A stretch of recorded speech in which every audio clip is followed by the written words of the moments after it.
Where is Wendy Williams? Producers say they continued filming star amid her struggles out of concern. When Wendy Williams' primary progressive aphasia and frontotemporal dementia diagnosis was released by her care team on Feb. 22, the team behind the stirring new Lifetime documentary, Where is Wendy Williams, found out about it at the same time as the public. We were shocked, of course, and saddened, but I think looking back, we can all see that there were signs along the way, executive producer Mark Ford tells People in a new interview. We were asking along the way about a lot of these signs, but it's just devastating and heartbreaking. Executive producer and showrunner Erica Hanson says she felt the same way. I was surprised, and it was really very sad for me, she says. It did make me think a lot looking back over those weeks that we were with Wendy. Ford and Hanson say they haven't seen or spoken to Williams, 59, since they stopped filming in April 2023, the same month the star entered a facility to treat what her family members say they were told were cognitive issues. In the documentary, Williams' 23-year-old son Kevin Hunter Jr. says his mom was given a diagnosis of alcohol-induced dementia by doctors she was seeing while staying with family in Florida during her hiatus from her Wendy Williams show.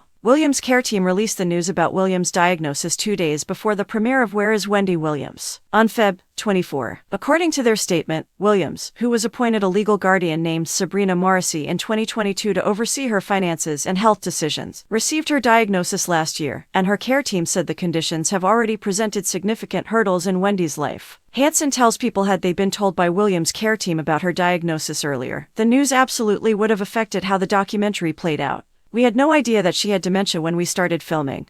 Or we wouldn't have filmed, she explains. I think the documentary really illustrates our journey of trying to understand what was happening. It sheds light on that period of time in Wendy's life where she was under care of a guardianship and living a very isolated life in New York, in that apartment. We all really did have concerns for her, she continues. We've often thought, what would have happened if we weren't there? It's interesting to see the reaction from fans and viewers since the documentary aired, and especially understanding why we stayed. A lot of it was out of concern. The documentary crew stopped filming after they found Williams in her apartment with her eyes rolled back into her head, and worked with Williams' manager Will Selby to urge the guardian to get her help. We never spoke to the guardian. I tried reaching out numerous times, but in the end, the guardian did put her in a place where she apparently is getting the right care, Hanson claims. We really were concerned and would often talk about that with Will. In the end, she did end up in a place where she's safe and seemed to be getting the right care. Adds Ford, by the end of the documentary, the priority really became about Wendy's safety and her care. We left her when we knew she was in a safer place getting the care that she needed. An issue that Williams' family has with her current care is that they have limited access to her. While they say she can call them from a blocked number, they cannot reach out to her directly. The family is really happy that she's getting that care. They just wish they could know a little bit more, Ford says. I can say that the family had no idea about that specific diagnosis,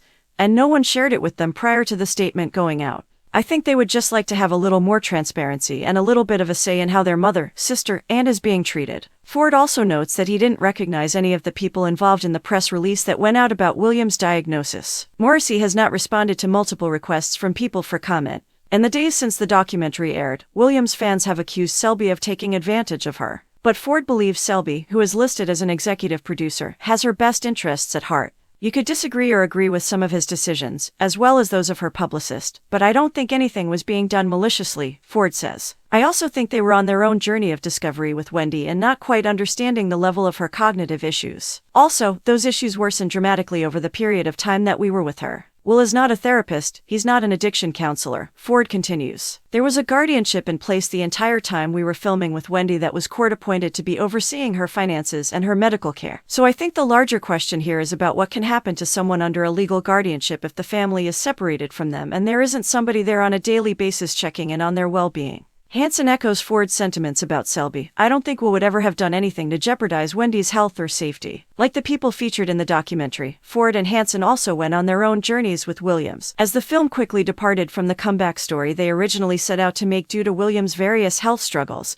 and alcohol addiction. As Wendy's health worsened, our priorities shifted to getting her into a safer place and getting her back in touch with her family who she had been cut off from, Ford says. Then, after that, it was about, okay, let's tell the truth here. What is really going on in Wendy's life? Wendy said from the beginning, there are no boundaries. You can ask me anything. We can go anywhere you want to go with this. This was the truth of her life. The truth was no longer that she was going to resurrect her career in her podcast. The truth was she needed to get safe and she needed to get back in touch with her family. These issues needed to be raised and addressed, and people needed to be aware of the suffering that she and her family were going through. Of course, it was a challenging, emotional, complex, heart-wrenching film to make, as well as it is to watch, he continues. But we hope that it's serving Wendy's well-being, her family's well-being, and serving a larger purpose in society, which is to call attention to these guardianships, and also just the complexities of taking care of someone with these cognitive deficiencies and how challenging it can be for everyone around. Hanson makes clear that every step of the way in the field, the documentary crew talked to Williams about what we were doing.